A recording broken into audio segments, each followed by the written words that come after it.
Gabriela, ang ingay-ingay niyan. Yung Gabriela, yung, di ba, yung mga kaalyado nyo, kabataan, may accusation ng rape. Yung mga miyembro, ginagahasa. Yun Yung mga recruit, wala kayo, tahimik kayo, ano ka ipokrituhan yan? Walang explanation.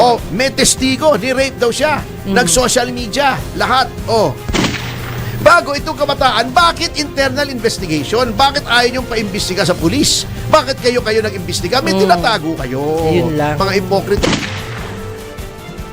Ngayon, Comelec, kabataan, hindi ba serious accusation yan? Ba't hindi nyo bawiin yung proclamation? Bakit yung Duterte Youth?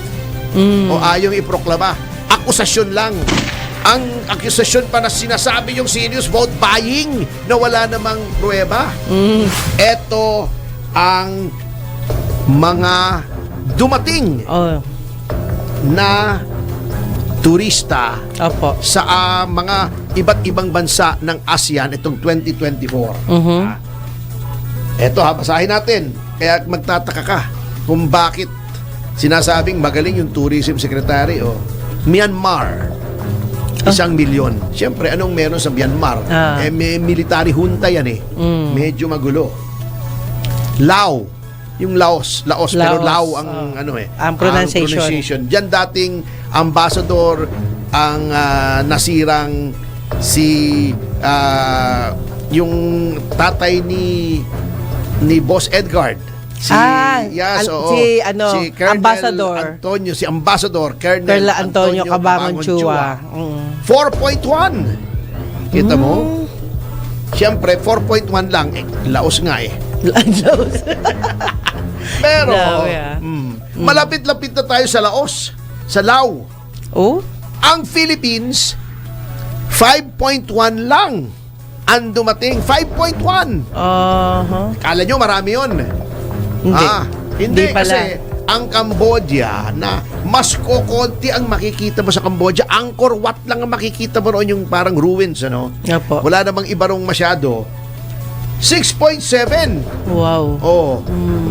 Pagkatapos ng 6.7, di ba, 5.4 tayo. Opo. Indonesia, 13.9. Ano ba, 13.9 ng Indonesia? Layo, More than double ng Pilipinas. Singapore, yung liit doon ng Singapore. Opo. Alam mo kung ilan dumating na turista? Ilan po? 16.5 million. Galing. Ang liit-liit, tuldok lang. Vietnam. Daig na talaga tayo ng Vietnam. Katatapos, nag-civil war pa dyan, communist regime. Ito ang turista, 17.6 million. Wala, mahina tayo sa marketing Wala. Malaysia.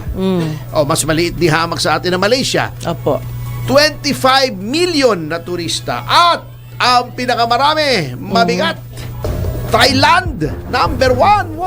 Wow. With 35.5 million tourists. Pagkatapos top performing, diba? Malakas. Ang weird Yun ang aking kinakataka nga dito sa survey na ito. Pagdating doon sa top performing. Kasi ang sama Ano bang meron itong mga to na wala tayo? Well, may isa akong naiisip, peace and order. Kasi ang dami ng advisories na against sinasabing, us. Wag kayong pumunta sa Pilipinas kasi hold up kayo. That's negative, kayo. Yun ang reason. Yun ang mabigat Opo. Bago, ang mga kriminal pa nasa house. Hindi ko sinasabing yung mga kalaban natin dyan, ganun talaga politika yan. Ang sinasabi kong kriminal, mga convicted criminals. Nandun sa house. Nakaupo pa. Bago, etong nire-represent pa nila na party list, kabataan, di ba? Opo. Naakusahan pa na yung mga miyembro ginagahasa. Yung mga recruit, pagkatapos, di ba, yung Gabriela, ang ingay-ingay niyan, yung Gabriela, yung, di ba, yung tinatawag kong original K-pop group. Kasi K-papangit yung mga representatives sa Kongreso. Grabe naman. K-papangit, Yun lang nagsayaw yung mga stewardess ng Cebu Pacific. Nagwawawala. Bakit daw? Offensive daw sa mga babae, kaya ganito, kaya ganon. Di ba? Nagkaroon na ng advertisement na nakatikim ka naman ng 15 anyos, nagwawawala yung Gabriela. Yan eh. Oh. Mga ipokrito. Eto, yung mga kaalyado nyo, kabataan, may accusation ng rape.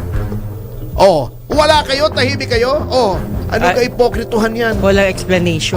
Ngayon, Comelec, kabataan, hindi ba serious accusation yan? Ba't hindi nyo bawiin yung proclamation? Bakit yung Duterte Youth? Ayaw iproklama? Akusasyon lang. Ang akusasyon pa na sinasabi yung serious vote buying na wala namang pruweba. Wala namang nagte-testify. Tama. Alegasyon lang. Eto, may testigo, ni-rape daw siya. Nag-social media, lahat. Bago itong kabataan, bakit internal investigation? Bakit ayaw niyong paimbestiga sa pulis? Bakit kayo nag-imbestiga? May tinatago kayo. Yun lang. Di ba matagal na nating sinasabi yung mga kabataan, party list, Gabriela, yung mga babae dyan, inaabuso, pati sa bundok, ginagawang parausan ng mga commander. Kaya Grabe. kayong mga magulang, ingat kayo. Pag napapansin nyo, yung inyong mga anak, lalo ng babae, nare-recruit na nitong mga Communist Front Organizations, ay pakialaman nyo na, ilayo nyo na. Kita nyo yung nangyari kay Mrs. Lucena, di ba? Na nalulong yung anak niya, nasira yung kinabukasan, nasira yung pamilya.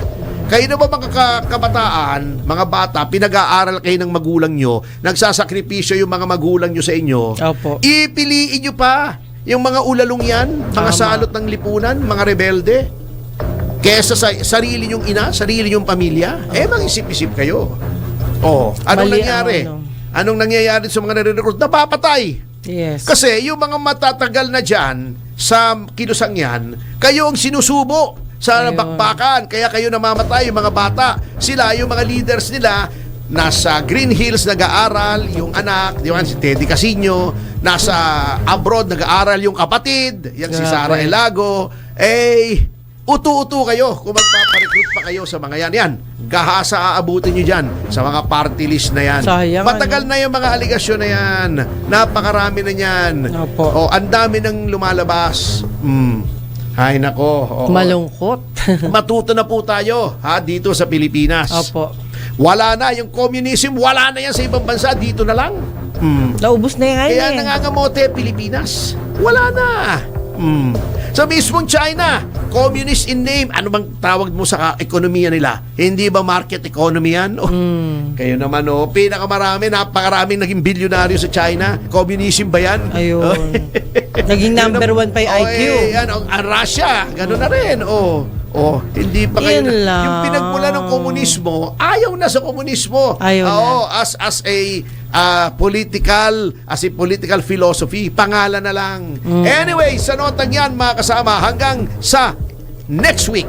Yes. Yan. Happy weekend. Happy weekend, everyone. Enjoy. Yes, Ito si Atty. enjoy.